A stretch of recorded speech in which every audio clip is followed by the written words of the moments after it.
So welcome Judith, welcome three presenters. And I'm stepping in for Christina today. As you probably know, she's down in Georgia doing some family things and can't be our competent host. So you have me. And I'll do my best to get everything moving along. And Jeanette, how are you presenting today?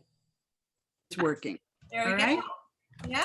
So let me put it in present mode and then I'll talk with you a little bit. Thank you for inviting me. It's nice to be with you. I'm looking forward to seeing the other ones too. It's always just a source of inspiration for me to see what kinds of work people in our membership, our artists in our membership are doing. So for mine, what I want to do is just take one moment to introduce myself and tell you I teach writing at Mass College of Art and Design. The way that I teach for student artists is using the idea of form conscious nonfiction writing. In other words, it takes the combination of the form and the content for especially the advanced students that I work with. So what might that look like? A student might write an essay about stress by putting it inside the form of a nutrition panel. And the ingredients give sort of this flash nonfiction response.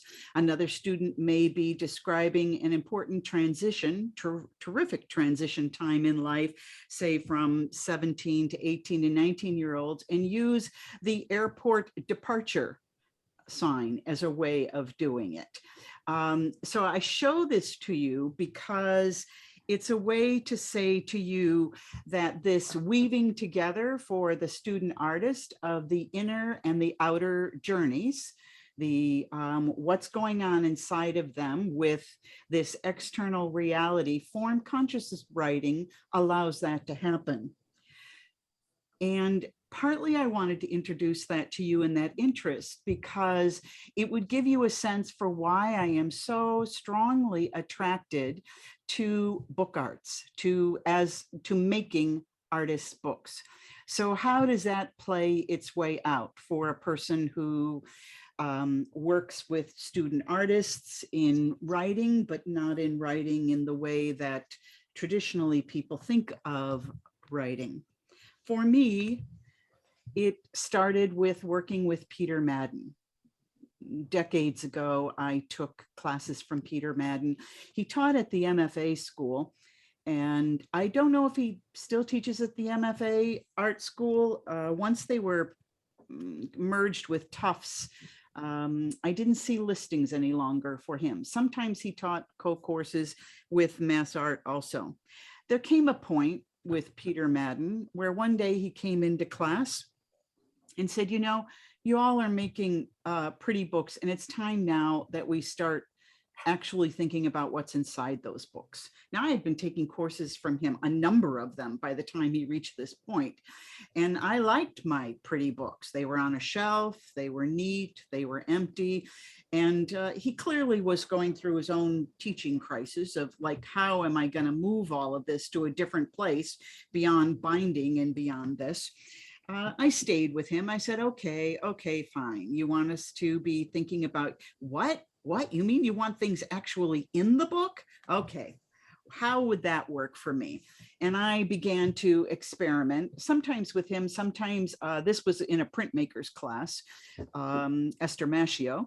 And I started saying, well, for a complex story, it's a book within a book that interests me. And how do I get to the inner story of it? So I began to do this kind of experimentation. I say I took this in a printmaker's class because I was experimenting with pronto printing at the time. Pronto printing are those Mylar sheets where you can take Xeroxes and through a water resist process, you put them on the page. And that interested me very much to experiment with, because it allowed me to use original material such as postcards and old photos, birth certificates, naturalization papers, all of these different kinds of materials that I was using without ruining the materials. So I could play with the representation on the page. Here are some other examples of it. I was working on a story of my grandmother to share with both of my daughters. It just continues to show you. And I also like that I could play with color. I liked sepia very much. I like browns very much, or tones of browns, and that interested me. So that was the beginning of my experimentation, and beginning to say, okay, if I have to put content in this, if Peter Madden is raising this challenge, how do I do it? And I just started taking different courses and started experimenting with things. But it wasn't enough, because it was flat. It was still flat on the page, and I was restless. And so I moved to letterpress for a little while, because I thought, well, what about that raised letter on the page? Or would that give me more of a feeling of the depth of the story? And I didn't know it yet at the time, but I was on my way to understanding that my language was the language of texture. That's what really interested me, that I felt that texture and layering was going to allow me to build the complexity of the story in artist books in a way that I couldn't. So I experimented with letterpress. It interested me very much. How thin, I experimented with how thin could I, of a sheet of paper could I use in a letterpress, because originally they were created during a time when paper was extremely expensive. And so very thin sheets were a part of that work. So this is a very thin sheet and I experimented with different ways. In the letterpress class, they had special workshops on how to do circle lettering or curved lettering. I experimented with all of that. I experimented with how small could I get the text. If it's a very intimate poem about traveling home, such as Wendell Berry's poem, "In a country you know by heart, it's hard to go the same way twice. The life of the going changes, the chances change and make a new way. Any tree or stone or bird can be the bud of a new direction. The natural correction is to make intent of accident, to get back before dark. Well, that's the art of going." So this beautiful, small little poem, how small could I make it? And the paper you'll notice that I'm working on is Reeves printmaking paper, medium weight, very textured. Well, by now I'm also beginning to understand that the edge of the page interested me very much. So I've got my eye on that edge. Peter Madden actually changed my life in two ways. One, he taught me how to tear paper, which was just fantastic, opened me up completely. And secondly, he introduced me to a center ruler, which I didn't know existed at the time. So I didn't have to do the math for my pieces. But this texture and how I took words, how I took letters, and made it possible for you to touch and to experience them in this way. I continue to experiment. So here, embossing and saying, is this part of what I'm looking for? Will this add to this feeling that I want in the work? And then I thought, well, what if I did both? What if I gave the person viewing this book or reading it the actual words, subtle thought, with ink? But then what if I also made the viewer work a little harder with the embossing of listening for subtle thought? And this was a book that was a collection of quotes on subtle thought from the poet Jane Hirschfield. Again, notice I'm very interested in the edge of this page and how to work that. This particular page is a rust, is made with rust and a very, very thin and fine Japanese paper. I did not make the rust paper here. Artist Esther Mascio was experimenting with rust paper. She knew I was experimenting on the letterpress and gave me a lot of her scraps, which I was very thankful for, because it allowed me to do this level of experimenting. This is not a great image. I need to get a professional photographer to take the image. Forgive its blurriness. It's not you. It is a little blurry. And I will get it redone. But the reason I'm showing it to you is it shows the pages of that book and how the shape of the way that the rust played its way out on each page was a part of the story too, and a part of the texture. So it starts with this circle, it moves into and opening up in the middle pages, and then at the end, it is more chaotic in the look of it.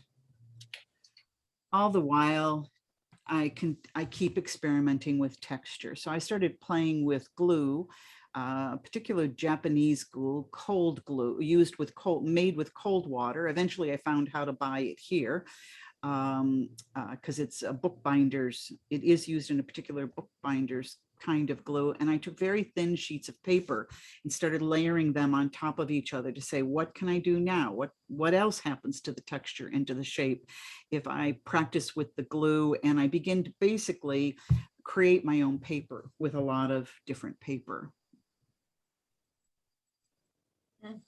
And as you can see, here I am. Now I've mixed all these elements that I'm showing you that I've talked about that are a part of the experimentation. I've got the melded paper made with the glue. I've got printmaking on top of it. In this case, it's gel printing that I've got of the shape of a leaf you see on that top page. I have some letterpress involved. And this experiment was with the letterpress was how thick could the page be? Earlier, I told you how thin I was looking at, and I didn't know if this would work, and it didn't work on all the pages, but enough of them worked for me to get a couple of the books together.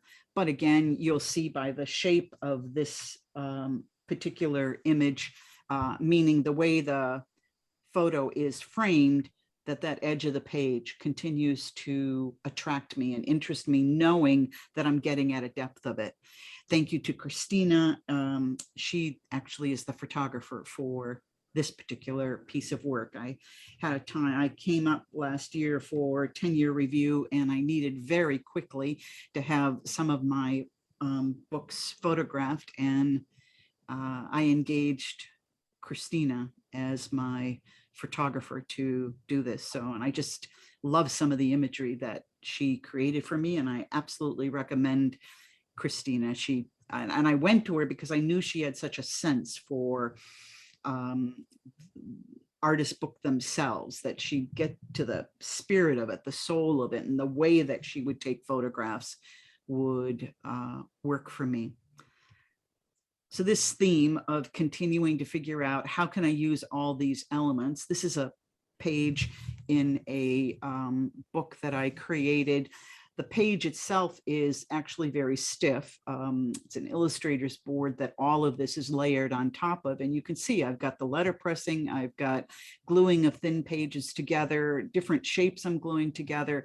And now I'm saying, well, what about some photographs? What if I Xeroxed photographs on translucent acetate, you know, the translucent mylar kind of paper, and I added those. And I'm beginning to look at these things, and now even as I'm talking to you, I realize, oh, so collage art, that's what you're really interested in. So it's no surprise artist books are, you know, a big part of my, I'm very attracted to them. So I have now returned to some artists to surround myself with them as I've thought more and more consciously about this interesting collage art. So I'm back to Romare Bearden, someone I was introduced a long time ago to, a famous 20th century art, one of our most important contemporary 20th century artists who worked a lot with collage, and more current artist, Lorna Simpson.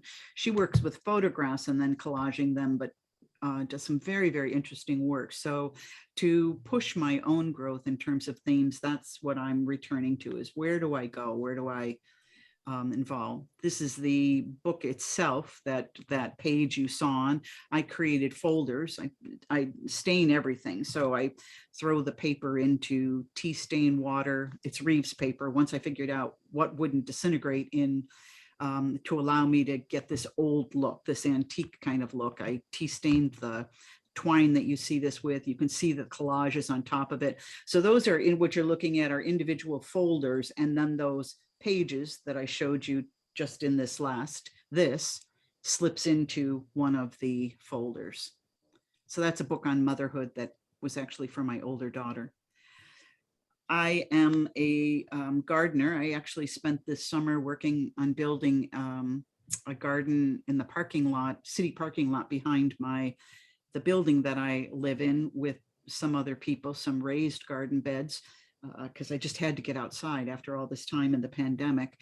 And I have a very strong relationship with plants. So it's no surprise if you know that about me, that when I found this book a couple of years ago, Making Ink, A Forager's Guide to Natural Ink Making, I was very interested because it's a process for taking leaves such as hibiscus or other flowers or leaves, drying them, boiling them, or buying them dried, boiling them, and they become your ink. And I started to experiment with this. This interests me very much. Hibiscus, when it is boiled and when you first paint with the brush, begins red, and when it dries, it turns blue. So there's a part of that process. This is an ink I made. I love brown. I love being able to buy walnut ink, and I'm happy to have that, but I made my own with black walnuts, and I began to experiment. This is just simply on craft paper, but I'm doing that kind of experimentation. Here is more of it, more of the experimentation with materials themselves, but you'll notice words come back in again. You know, words are a part of me. That's an important part of mine. And so now I'm back to ABC, and really it's going to be in the end an ABC book that I create. So with that kind of experimentation, what's next? Well, we've been in a pandemic. I'm not in a letterpress studio. I'm not in a printmaking studio. I'm just here working. I am still working with students. It's all Zoom work that I do. And I decided that this time really needed to be recorded by, we need to know what 18, 19, and 20-year-olds are experiencing in this pandemic. And so I have asked student artists to create one moment for one page in a journal. I've been working on this since we shut down in March of 2020 for the first time for the pandemic. And in each class, I asked them to do it. I'll show you a couple of pages in a minute. This is the style of the book that I decided was going to work best for this, because I needed, these pages are, without the book binding that you see on the edges, it's 4.5 by, or rather 6 inches in length, 4.5 in width. And that was something I could send to them in the mail. So there was a whole practical dimension to this. I need to be able to send it. I chose Illustrator's board that is used with, that it can handle wet media, so that no matter what media they chose, they did. Here you're just seeing on my studio floor, I am prepping the boards that I'm about to mail to them. I painted with a Sumi ink the back so that they were ready to go, and then the other side they would create their work. So what kinds of things are they doing for me? One wrote about wondering what it's going to be like for her nieces and nephews when they grow up. What are they going to remember about this wearing of masks? Another person, another student artist, wrote about working for Target and how that was her only social life during that time, was sitting in the staff room with other people that worked for Target. And one of the things that they used to talk about is that people would come into Target and they would insist on buying the clothes off the mannequins. They would not want to buy them off the rack. Even if they were taken back, they wanted to buy them off the mannequins. So she's showing you a bare mannequin there with the Target, and she wrote about that as a part of her experience. Another artist went back and studied his grandmother's watercolors and began to experiment with watercolor during the time that he had there. Another artist had his own business that he was running, and he just kept going as a t-shirt business that he works on, and he keeps going. So that's what I'm doing now, or that's one of the projects I'm doing now. I'm doing it one more time this semester with the groups that I'm working with, and then I'll take all of them, pick the absolute best, create several artist books out of them, figure out what container, and I'm going to give them to Mass Art for their permanent artist book collection. I'm going to ask them to take them because this time should be documented. And it's the project is a perfect project for me with students, where as artists, they are learning how to weave together the inner and the outer journeys. That is, day-to-day living is integrated with global concerns. In this particular case, it's day-to-day issues with the global concern of the pandemic that they are living in. And I think that's it. I have more to this slideshow, but that's the book arts part of it that I wanted to show you. I'm not going to show you why I write, why I create. That's a whole nother show, but it gives you an idea of the ways that I'm experimenting, what some of the progression of the experiments look like. And then one of the things that I'm doing during this pandemic, this book capturing student artists, young student artists experiences. And then ultimately it won't be till January or February that I really put this together, and because I have to figure out if I'm going to include their writing or not, or how I'm going to do that, and how many books I'm going to create. So that's it. Oh, what a fascinating journey. I love the intellectualization of it. As a teacher, you certainly need to go to these depths and plumbing your brain and their brains and keeping them active. And well, it just fascinating. I've written down Lorna Simpson,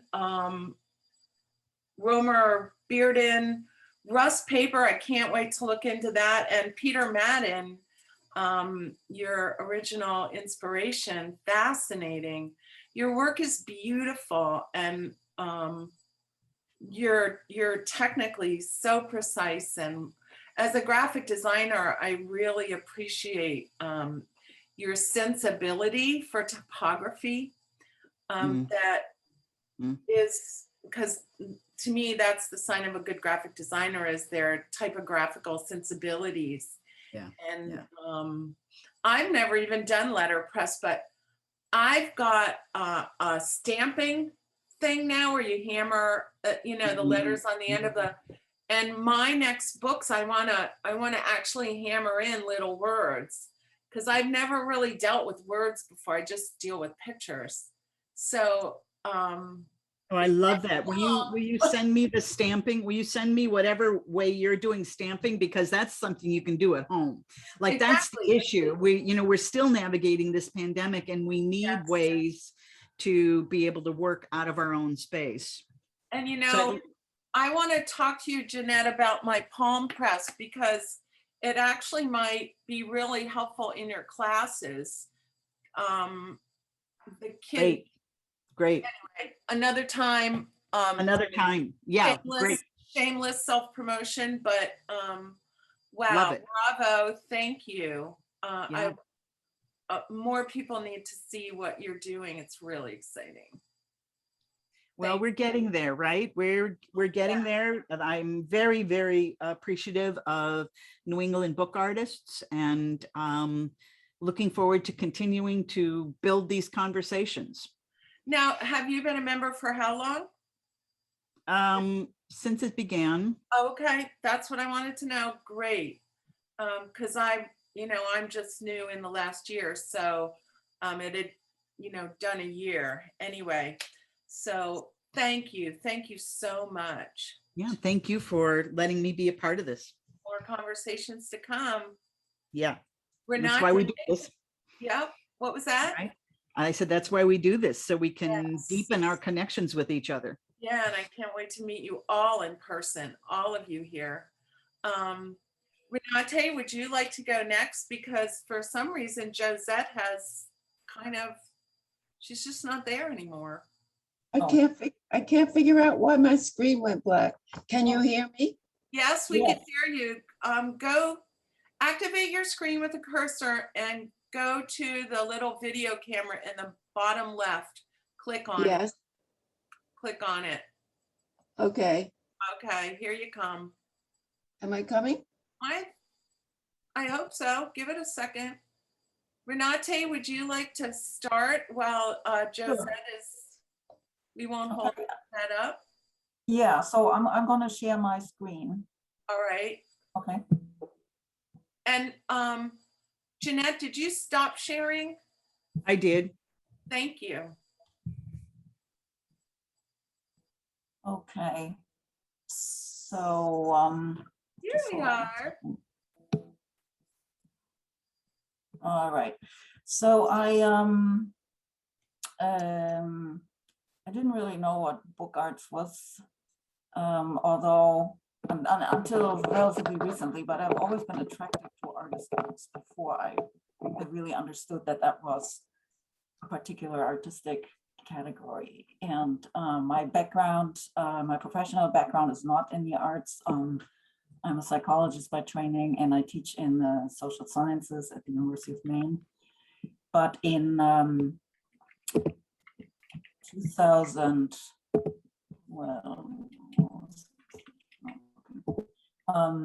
in 2013, I took a course at Haystack Mountain School of Crafts on the coast of Maine, and it was my second choice that I got into, and I didn't really know what that would be like, but it was a combination of paper making and pulp painting, creative writing, and bookmaking. And so the idea was that we would learn how to make our own paper.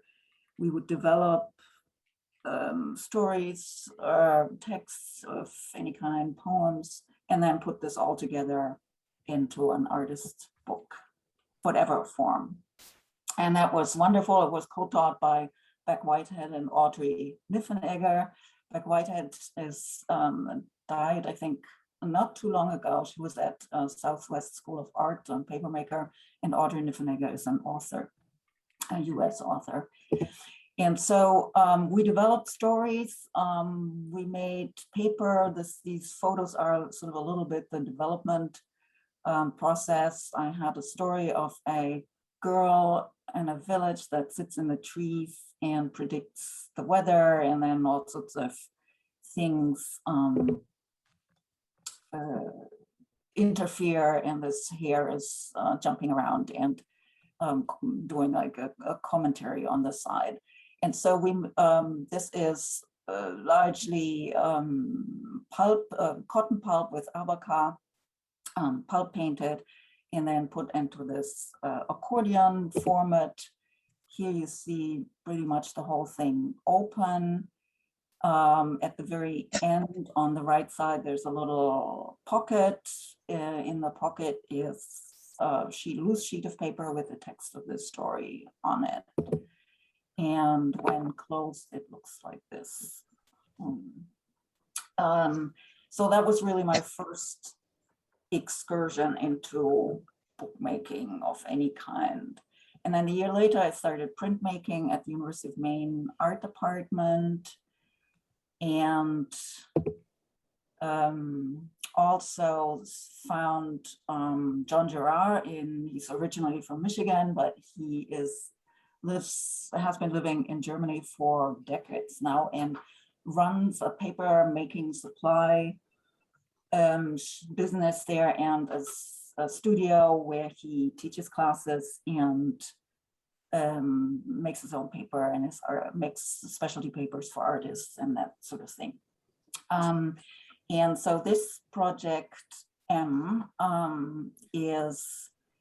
it was really inspired by the health deterioration of my mother. She became severely demented over the past years of her life, and I wanted to make a book about that. And so this consists of handmade paper, and then an etching. What you're seeing is an etching on a copper plate, sort of symbolizing the sort of nerve structures in the brain. And here you can see it sits in a little sort of envelope. And then it opens up, it's a Coptic stitch binding. It opens up a mixture of, this is a commercial printing paper, probably a Hahnemühle, with the copper plate neuronal structures printed on it, and then interspersed with handmade paper, which you'll see next. And then this like a transparent paper with text printed on it.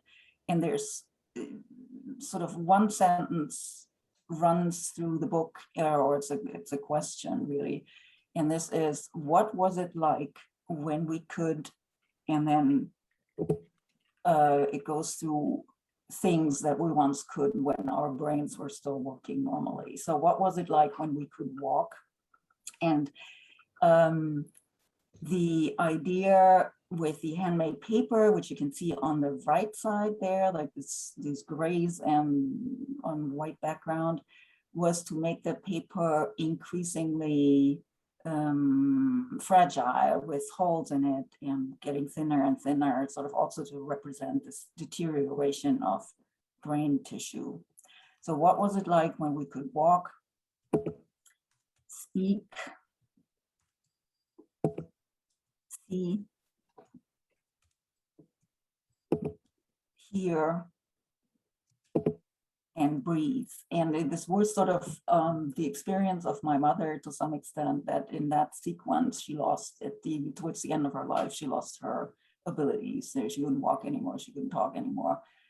And in the end, she stopped breathing. And so you cannot really see this here on the screen, but the last handmade paper page on the right side is very, very thin and fragile paper that it's sort of just barely there, with like bits of pulp in different areas. And this is what it looks sort of standing up and opened. And another sort of an ongoing interest of mine is our ecological topics in a changing environment, and especially sort of these many questions that we are confronted now with how plants and animals adapt to changing habitats. And this was originally motivated by an article I read in that paper about the situation of field hares in the greater Frankfurt region in Germany. The field hares are like cousins to the snowshoe hare. So they're not bunnies, they're hares with long ears, big feet. And as you might imagine, hares in a big metropolitan area have a hard time finding habitat. And so this is a leporello of handmade paper, pulp painted. There's no print on it and no text. But it does involve a storyline. Here are the hares running in search of new habitat, and they encounter different obstacles. So there's highways that they need to cross, and fields, agricultural fields that are all monocultures with no, not much for them to eat, and no protective habitats where they can hide and those kinds of things. And then they enter the city and they have to navigate through the skyscrapers until they finally reach somewhere where they do find suitable habitat. And in some larger cities, field biologists have observed that species like hares are actually migrating to cities because in abandoned areas, sort of brown fields and places like that, or in large parks, they find better habitat than outside of cities. And this book here is folded together, sits in a hardcover sleeve, so to speak. And when you open, it opens up, and inside is like an inner cover with this black hair that can be opened. out, and then there's a pocket on the lower right. And in this pocket is the leporello, and you can take the leporello out of this pocket and stand it up and flip through it and look at the whole of it. And it's the pages are worked on both sides, so the hairs are running around one side and then back the other. This was a project that was really inspired by a text. And the text is C.B. Wedgwood's book on the 30 Years War. Wedgwood was like a descendant of this porcelain maker, Wedgwood in England. But she was a historian in the first half of the 20th century, and she was still quite young when she wrote this book about the 30 Years War. And I'm not really interested in military history at all, or in warfare or anything, but this book is just phenomenal in terms of the writing, and I was just gripped by it. And so I started on a project where I made paper again at the studio of John Gerard, handmade pulp painted paper, inspired by this book and by some of these issues during the 30 Years War. And one of them is that at the time, it's in the 17th century, 1618 to 1648, warfare was mostly done during the summer, and it was exactly the time when the farmers would work the fields. And there was a constant problem of fields being destroyed by war faring and deliberately destroyed and looted. And yeah, so there's this issue of these different blades involved. The farmers working with scythes and sickles, and the soldiers and mercenaries with halberds and other blades. And these blades are coming together in various ways. So this is again on the left side, this scythe shaped blade is printing of a copper plate. I had copper cut into these shapes, and then I etched them with these motifs, like some sort of grain. And the technique of metal etching that is used in printmaking nowadays, there's acrylic resist etchings or dry point, or the very fact that metal is etched for decorative purposes, that has its historical roots in the decoration of armor. And I think in the 16th century, like the 1500s, some of these metalsmiths that were decorating halberds or armor for wealthy patrons started to take paper impressions of their designs, and it is thought that that is sort of the historical root of etching as an artistic medium. And in this book about this 30 Years War, I took the first paragraph from Wedgwood's writing that sort of sums up in a nutshell what the war was about, and the text runs vertically there on the side of this first paragraph. And I just show you a couple of pages that of this book. And this image there, this is all done with pulp painting. And this is It's also all pulp from painting. what? It's all from what? Pulp painting. Pulp painting. Pulp painting is a technique where in the form, when you make paper by hand, in the process of the formation of a sheet, you work with pigmented paper pulp, and you work that directly into the wet pulp to create color, shapes, and whatever. And then the whole sheet is pressed and dried. So the color here and these shapes are sort of in the paper. They're not printed on top of the paper or they're not painted on. And the text is printed from a photopolymer plate that I have made with the whole text of this first paragraph. And I used sections of it to print on the paper. Would you And be willing, while you're showing us these pictures, to read us that first paragraph? yes, Go ahead. yes, I read you a whole, hold on, where do I have this book?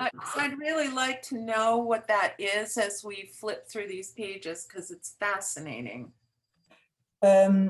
Yes, hold on a second, please. That's totally worth it.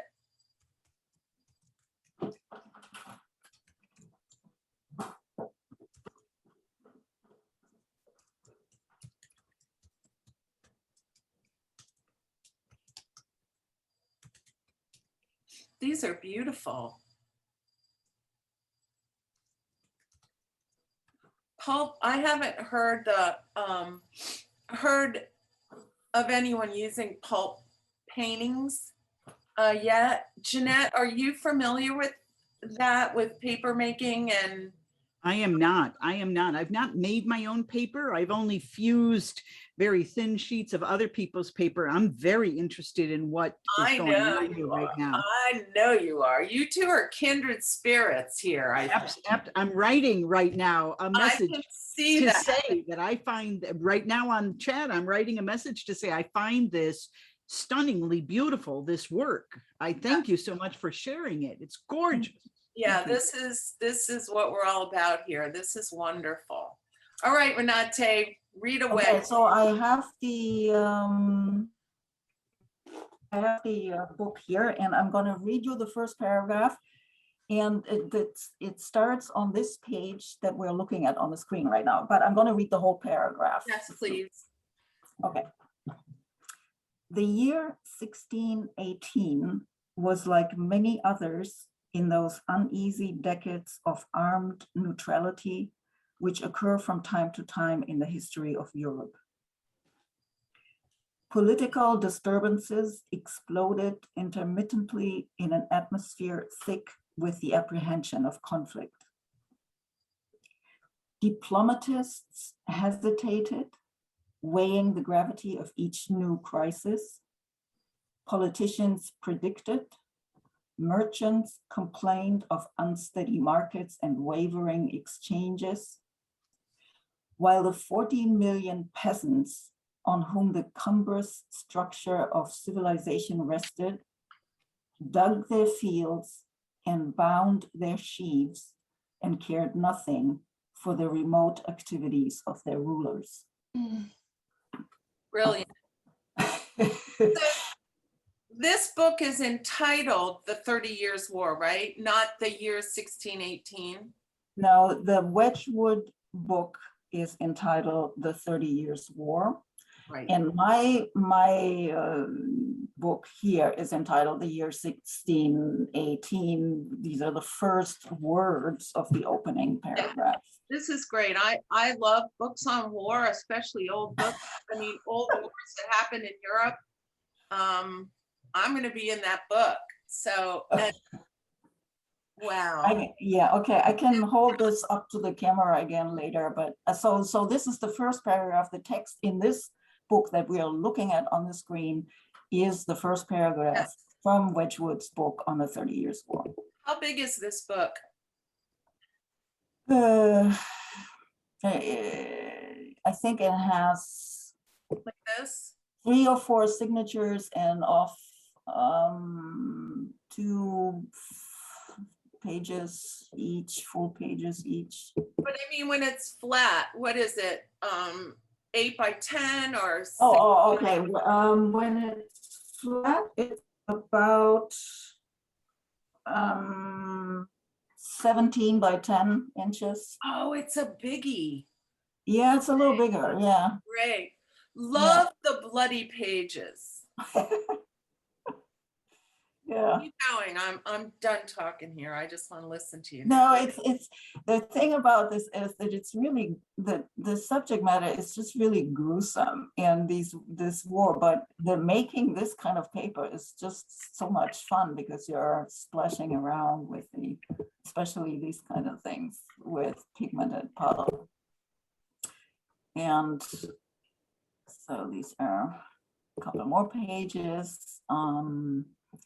This again, all the color in there is pulp painting. So these are layers of pigmented pulp, wet paper pulp on top of each other, and then all together they're put into a press. The water is squeezed out of the paper, and then the paper dries and can be worked on. And then on top of that printed are these two metal plates, one the shape of a sickle and the other of a city. And there's the end, and this is the little colophon on a loose sheet of paper. Yeah. Well done. Okay, yeah, and I think that was it. I just have one more image. Yeah, this is something completely different. This is just a fun project. It was also Haystack Mountain School of Crafts. I once took a short workshop there called Books for the Closet. It was wearable art. And what you're looking at is a bracelet. And this is made up out of 8 signatures stitched together with Coptic stitch. Each signature is one signature has this starts with a thick red felt, and then there is netting from bags of fruit and strips of crepe paper in it, and these signatures are sewed together with Coptic stitch, and then there's a Velcro enclosure, and you can put it on your wrist. Wow. Ridiculous. It's ridiculous, and the color's ridiculous and crazy and totally haute couture. Okay, so that was it, and I'm gonna stop sharing. Thanks a lot. Thank you. Well, really, I can't. I think you and Jeanette are kindred spirits. I'll say it again with your. Oh, I wondered. Oh, wow. Sounds. It has a sound too when you. Yeah. So these are the signatures there. Yeah. And this is the scrap paper, and then you can. Okay. It's wonderful. Good for you. That was terrific. Pulp paper. Love it. Love the book on the war in Europe. I mean, Europe was always having wars. There it is. I will be getting that. So she's a descendant of the Wedgwood porcelain people. Right. Yeah. Some great granddaughter. Yeah. And somehow that name got passed down to her through the generations. Yeah. Wonderful. I'm going to the library. And I'm going to think about your book a lot. I love the simplicity of the imagery, the blades. It's such a great, and the crossover between the agriculture and the war with the use of the blades, really, really beautiful, simple. It's the irony is a lovely thing, and that book is perfection. And I love the hairs. Hairs are different than rabbits, and your hair is jumping across are really wonderful. I don't know if you know, but I'm a big animal lover, and sheep are my muse. But my heart beats for animals. Well, thank you so much for sharing. So we're down to Josette, and Josette has a black screen. I have been experimenting. I left the meeting and came back to it. Nothing is working. So all I can say is I got an immense amount of information today from the other two and love it. I've been making books for about 20 years and they're all very haphazard. I agree with the first Judith when she was saying it was not Judith, who was the first? Jeanette. Jeanette. Yeah, so it's only very recently that I started looking to combine text with imagery. I was a printmaker. I've tried all different kinds of crafts, and I'm just really inspired by what I've heard here. I was introduced to bookmaking when I lived in Florida for about two years and fell in love with the whole process and just love it. But as I said, it's at the time we were really focused on form.